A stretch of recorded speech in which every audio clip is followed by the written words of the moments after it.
Continuamos con la parte 2 de la entrevista a Marcelo Caballero. Vos fuiste también el encargado de la adaptación del texto de la obra y se me ocurría esta pregunta. Mirá, la obra original es Juegos a la hora de la siesta de Roma Maieu. Es una obra de 1976 que tiene un trasfondo muy fuerte en relación a esos juegos que juegan los niños de la plaza, donde está la cuestión de la dictadura y también no solamente eso, sino la presencia de discursos sociales muy fuertes en cada uno de esos niños, en las situaciones que ocurren. Hay algo que se me venía a la cabeza, esto es un poco interpretativo, pero digo, Juegos a la hora de la siesta habla de un hábito, a la hora de la siesta. Esta versión, que es un musical, tiene una interpelación directa ya desde el título. Juegos, ¿cuál es tu límite? Esta obra le está también hablando a una generación de jóvenes. Vos hablabas de este volver a ser niño, desde este lugar también, reinterpretar esa pieza y llevarla a una platea donde hay muchas personas jóvenes también. Te quiero preguntar, ¿cuáles son las cosas que esta obra todavía sigue mostrando como reflexiones pendientes para esta generación que te hacían a vos volver a plantear esa adaptación desde un lugar que construía también una nueva forma de interpretar esos fenómenos que la obra trae consigo, más allá del hecho dramático y de la historia? Mi nombre es Martín Melgarejo Arena. A mí me gustan los espectáculos que me muestran una realidad un poquito más profunda que la que vivimos. Y creo que por eso también me gusta el musical. Estás entrando en una red de ideas donde la mirada es un proyecto. El streaming es una gran posibilidad para los artistas. El objeto es el Teatro Musical de Buenos Aires, pensado como circuito de ideas, de producción y como forma de vida. Creo que es lo que está pasando un poco, que tiene que ver con separarnos de la idea de que un espectáculo en Buenos Aires tiene que verse como uno de Broadway. Es hora de ser ensamble de un musical más grande. Hola, soy Marcelo Caballero, actor, director, y estás escuchando Razzle Dazzle.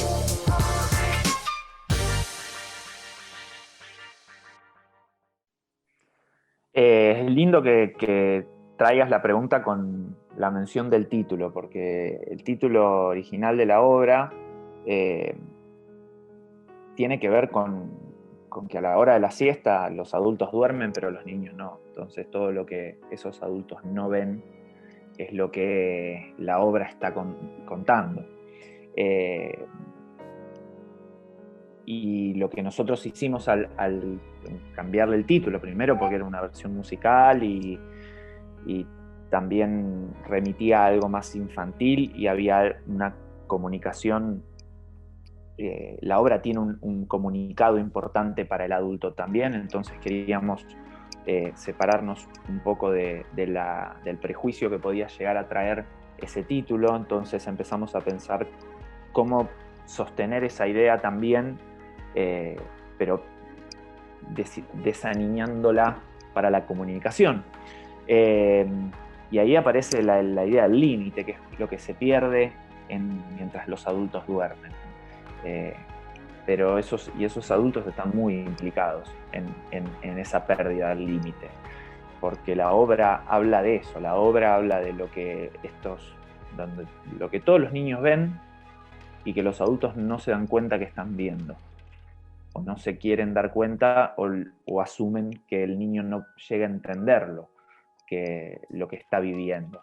Entonces se asume que el chico no entiende la violencia porque no está pudiendo definir la violencia, pero en realidad sí está viviendo una situación violenta, su cuerpo lo siente y lo registra, por más que no pueda definirlo. Entonces, el entendimiento existe, el entendimiento está igual, aunque no tenga una palabra que lo rotule, pero ese entendimiento está. Y eso que ese chico aprende, lo aprende de sus referentes, lo aprende de la gente que cuando al chico se le pregunta qué quiere ser cuando sea grande, habla de eso, habla de sus referentes.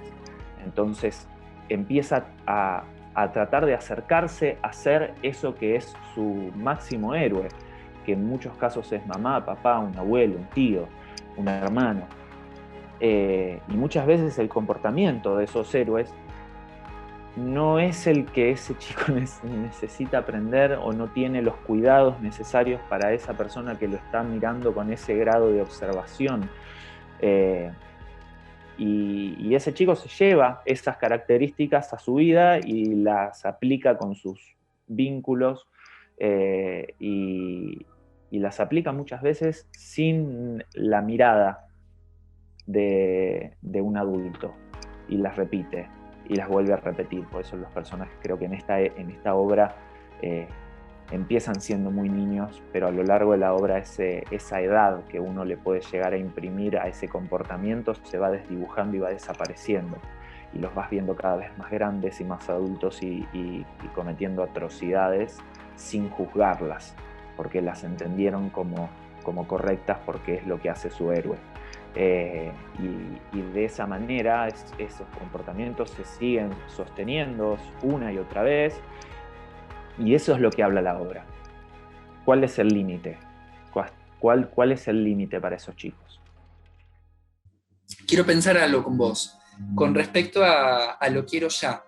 Me quiero meter un poquito con Lo quiero ya, porque quiero recuperar una experiencia que es la cuestión de que ahora la obra está circulando por un montón de otras ciudades, por un montón de otros lugares, y es una obra que empezó acá, es una obra que se hizo acá, es esta misma dupla, un tipo de obra muy diferente, pero en un punto quiero recuperar con vos también qué obtuviste de ese proceso en otros lugares, de lo que viste de los otros equipos, de lo que viste de los otros procesos de dirección, y cómo es un poco ver crecer también la obra y cómo se interpreta esa nueva ciudad de la que habla en otras ciudades. Bueno, la obra es el resultado del encuentro de un equipo para hablar de las cosas que nos quemaban la cabeza en ese momento. La obra surge como una idea de Lucien Gilaberti y Nahuel Quimei, que tenían ganas de hacer algo y de hablar de la ansiedad, como de tener ese motor en un proceso, y ahí nos encontramos con Juan Pablo Yapira, con Marto Goldberg, con Marina Pais, que completaron el equipo creativo, y empezamos a tirar ahí arriba lo que nos pasaba también a partir de ese disparador, y cómo cada uno iba viviendo eso, inclusive en el proceso creativo. Hay una de las canciones de la obra que de hecho Chapa la escribe el estribillo, y que se convirtió en una especie de himno de la obra, que es cuando los personajes dicen: no quiero estar acá, preferiría estar muriendo lentamente atropellado por un tren, pero no acá. Ya lo sé, seguro que a vos te pasa lo mismo. Surgió yendo a un ensayo, corriendo entre colectivos, subtes, bla y gente, y de la misma manera que esa canción entró en la obra, entraron escenas y que tuvieron que ver con cosas que nos pasaban en el día a día, con esto de estar en un lado pero en todos al mismo tiempo, y con la necesidad de estar mega conectados a través del teléfono. Entonces llegamos al estreno teniendo una obra que era absolutamente visceral, porque no es una obra que sí tiene un argumento, pero el tema es más importante en la obra. El argumento es el canal, y es una línea que no es más ni menos que la vida de cualquier persona en una ciudad grande como Capital Federal, y es ese día donde quizás no hay resoluciones, no hay objetivos cumplidos, hay muchos conflictos y hay muchas cosas que se oponen a las metas de cada personaje, pero muchas veces no encuentran resultado en ese día. La obra tampoco lo tiene, de hecho, y esa fue la búsqueda. Pero llegamos al estreno y terminamos, y estábamos a punto de estrenar, y estábamos sentados con Nahuel y nos preguntábamos si había alguien que la iba a entender, porque era una locura. El día de mañana nos dice que sí. Claro, sí, mucha gente la entendió. El diario es que sí, o por lo menos la hicieron propia, porque también pasa mucho eso, ¿viste? Escuchamos muchas interpretaciones de la obra que hasta me resultan más interesantes que la interpretación inicial que tuvimos para escribirlo. Entonces eso habla de por lo menos la universalidad que tiene una obra, y que también me parece que es lógico que la tenga, porque fue, si bien hay un equipo creativo, hubo que somos estos 6 que te mencioné, que son como el grupo madre, digamos, pero teníamos 12 personas más actuando, otros 6, otros 4 en la banda que toca las canciones, más producción, más stage, y la obra es el resultado de eso, de esa cantidad de visiones que fueron tirando data ahí adentro, y que, bueno, logra ser universal, porque por suerte el equipo de Lo Quiero Ya es un equipo para nada homogéneo. Somos, aunque sí pasa una energía muy linda cuando nos encontramos a hacerla, y que es un grupo de amigos, en definitiva, un gran grupo de amigos con el que nos encontramos en vez de jugar a la pelota, a hacer una obra, pero tiene también una multiplicidad de visiones diferentes que también la enriquecieron, y que hizo que también fuesen reinterpretadas en cada una de las versiones que se hicieron fuera de Buenos Aires, y que nos pasó, por suerte, de estar muy cerquita de la producción uruguaya, a la que les fue muy, muy bien, con 2 temporadas y premios, y estaban a punto de volver al teatro justo antes de la pandemia. Y ver los ensayos, ir a acompañarlos, ver el estreno, y nos pasaba esto, que sí, era Lo Quiero Ya, pero no era nuestro Lo Quiero Ya, era el Lo Quiero Ya de ellos. Era la misma obra, pero los personajes eran otros, aunque eran los mismos, porque estaban sus vidas ahí. Y lo mismo nos pasó, imagínate que Uruguay tienen un léxico muy parecido al nuestro en el cotidiano. Okay. Pero nos pasó, por ejemplo, escuchar la versión colombiana, escuchar la versión mexicana, que tuvieron que dar vuelta las ideas, y aunque existía el paralelo, la misma intención, las palabras eran otras, y también fue raro escuchar eso, y ver también la aceptación que tuvo en esos lugares la obra también es una locura. Y es eso, es la posibilidad de ver cómo otro traduce a su realidad lo que uno hizo acá. Y es maravilloso, porque es también entender, de ratificar eso que pregunta la obra, ¿no? Como la obra se pregunta todo el tiempo si estoy yendo en un camino medianamente correcto, o que me va a llevar a algún lado. Y Lo Quiero Ya fue una respuesta positiva a esa pregunta. Y nos acompaña, y queremos volver en cuanto se pueda a hacerla, porque también tiene esa calidad de motor, y nos encanta ir a hacer función de la obra todas las semanas. Me interesa mucho pensar en el cuerpo del musical, en el cuerpo de quien interpreta para el musical, sobre todo pensando también que en este último proyecto estuviste involucrado en la dirección de la actuación de la obra.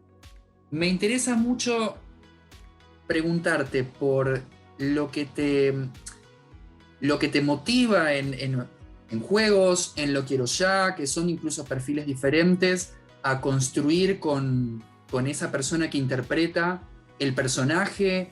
¿Cuál es el cuerpo del musical desde tu visión? ¿Qué te interesa como director construir para la obra? Y también, como lado B, ¿cuándo es el momento de soltar? ¿Cuándo es el momento de soltar al intérprete y que construya ahí el cuerpo, porque ya hay algo donde puede por fuera de las marcas de la dirección? Fueron muchas preguntas. Muchas preguntas. Muchas preguntas. A ver, voy por partes y me traes, porque yo suelo salir corriendo y empezar a volar para otros lugares. Vamos. Pero, a ver, no creo que haya un cuerpo en el musical. creo que antes hablábamos justamente de esto, de que el musical dejó de ser un género que estaba más cercano a esta idea de la comedia musical inicial, que por lo menos existía en Argentina hasta los 90. Y hoy por hoy el musical tiene muchas formas y tiene muchas estéticas, como decíamos antes, y dio lugar a un montón de creativos que han impreso sus lenguajes en diferentes formas y con diferentes temas con diferentes estéticas. Entonces no sé si hay una forma. No creo que haya una forma, de hecho. Y eso es lo que me parece, me da la pauta de que es un género también en crecimiento importante, porque no estamos estancados, no vemos que se estanque frecuentemente, no se siente eso, siempre aparece algo nuevo, siempre aparece algo más que investigar y que tratar de profundizar, y vamos viendo por suerte que en todas partes del mundo ese crecimiento es bastante parejo, ¿no? Y entonces creo que tiene que ver con esta segunda pregunta que hiciste, que es qué es lo que a uno le interesa como creativo. A mí me gustan los espectáculos que me muestran una realidad un poquito más profunda que la que vivimos. Y creo que por eso también me gusta el musical como género. De hecho, las obras que hice de texto han tenido mucha música incorporada, quizás no en forma de canción, pero sí en forma de coreografía, o muy acompañada por incidentales, o con la posibilidad de que la música me abra la ventana a construir una imagen más poética de lo que estaba sucediendo en escena. Entonces me interesa eso, me interesa como ir un poquito más allá, y me interesa esa posibilidad de imprimir en el escenario una visión magnífica de la vida, con sus dolores y con sus alegrías, y me gusta que eso también sucede en el cuerpo de los actores. Me gusta que los actores estén vibrando a un nivel un poquito más arriba que en la vida, tratando de encontrar que en eso no sea solamente una visión extrema, sino expresionista. Me interesa que pasen, que sea una montaña rusa lo que estoy viendo. Me gusta así verlo también como espectador, y con el tiempo también uno va aprendiendo a ser espectador, por más que hagamos lo mismo que están haciendo nuestros colegas cuando estrenan una obra, ir a vivenciarlas como espectador, y tratar de subirse a ese viaje que ese otro te está proponiendo. Y me gustan que sean viajes intensos el que me proponen. Entonces también trato de que mis viajes sean intensos y me gusta trabajar con equipos que proponen también viajes intensos al espectador.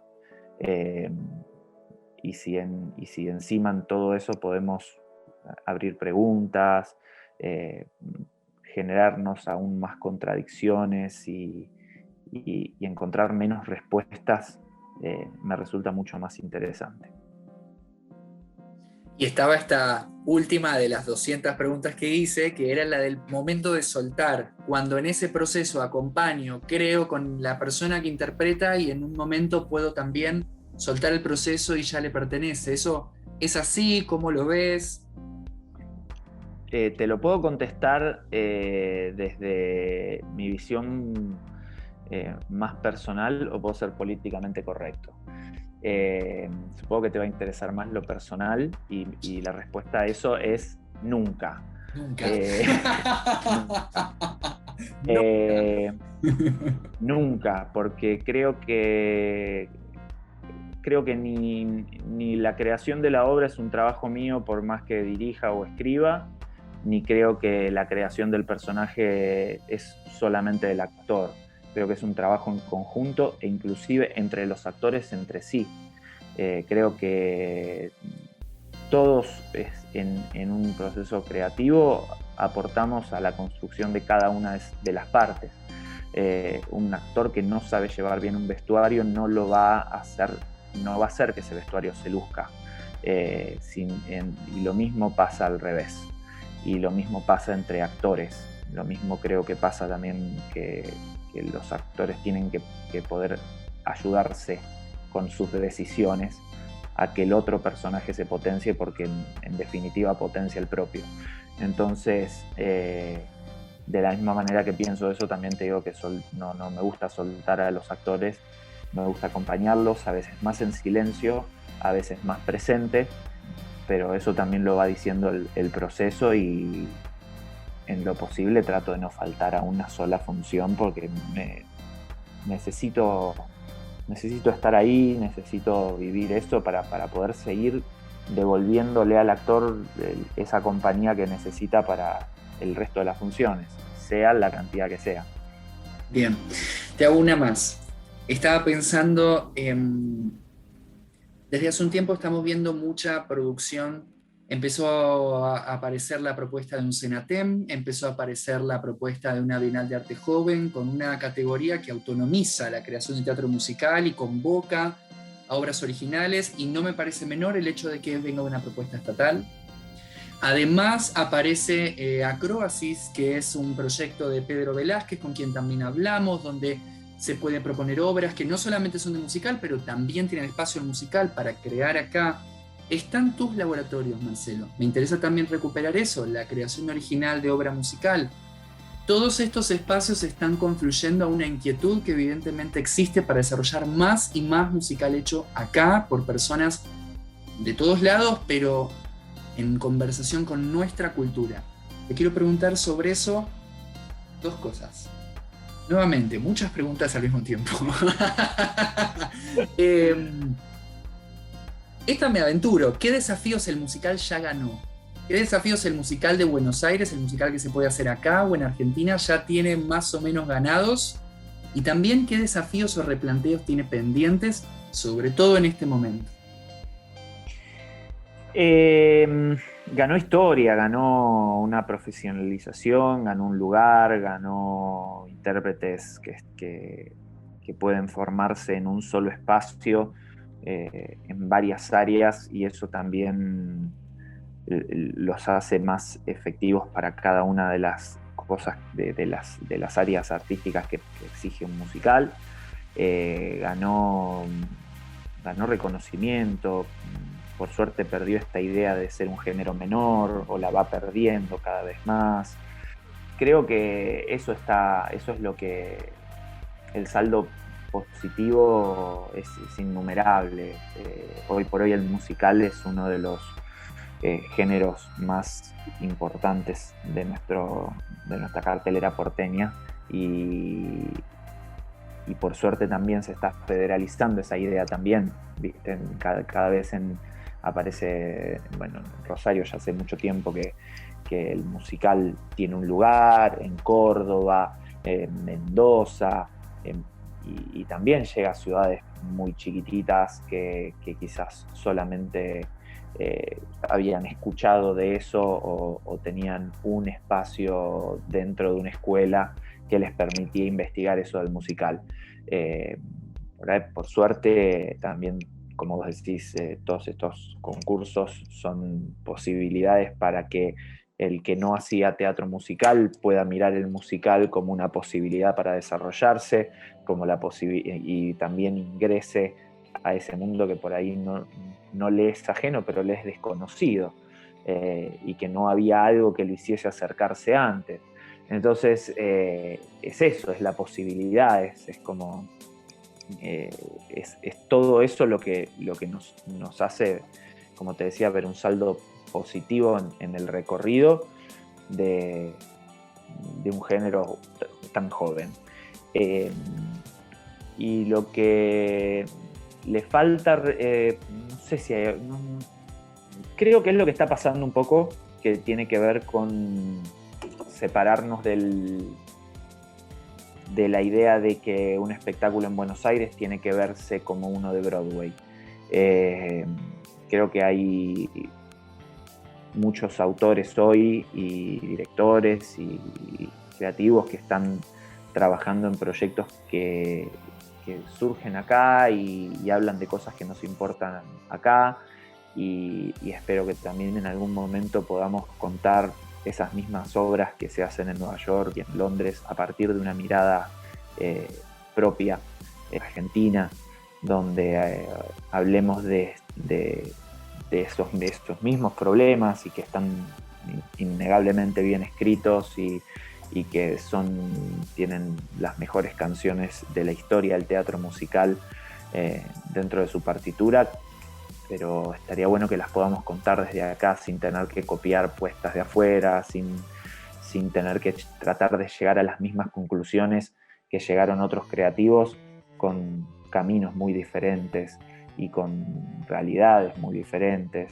Creo que está ahí, que ya está demostrado que da igual si la dirige un inglés, un yanqui o un argentino. La calidad no va a variar. Eso está comprobado. Lo vimos los últimos años.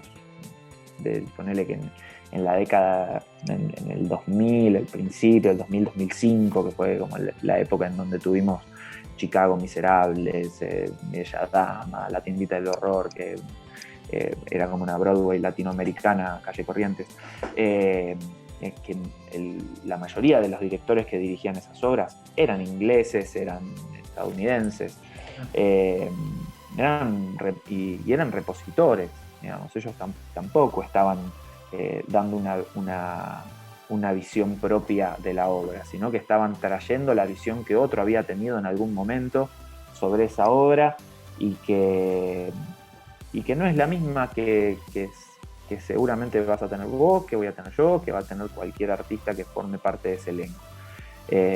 Entonces, hoy por hoy ya sabemos que no es necesario que venga alguien de afuera a decirnos cómo se hace una obra, que la podemos hacer nosotros, que también tenemos la capacidad para interpretarlas y que podemos también, que creo que es el siguiente paso, traducirlas a nuestra idiosincrasia, sin tener que estar viendo personajes en el escenario que se llaman Joseph y qué sé yo, bla. Y estaría bueno que estén arriba del escenario Juan, María y José.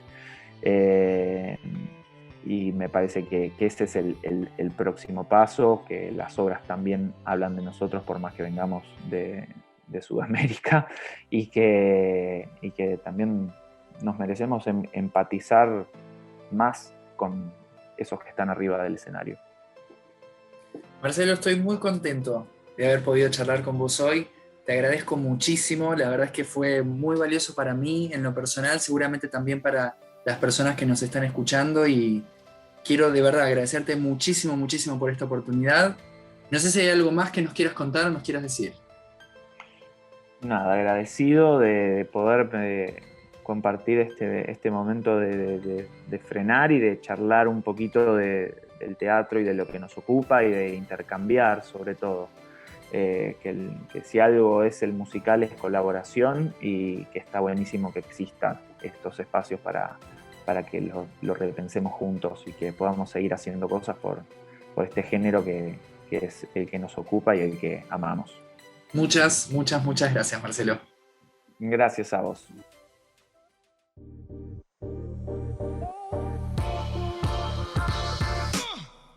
Este capítulo integra la serie del podcast de Racing Basel, compuesto por una selección del material generado como archivo para trabajos de investigación sobre el género de teatro musical. El invitado fue Marcelo Caballero y entrevistó Martín Melgarejo Arena. Recordá que la música que escuchaste se usa con licencias de Creative Commons y podés consultar su información de derechos en el detalle de la publicación. En el mismo lugar hallarás toda la información de fuentes que se hubiesen mencionado.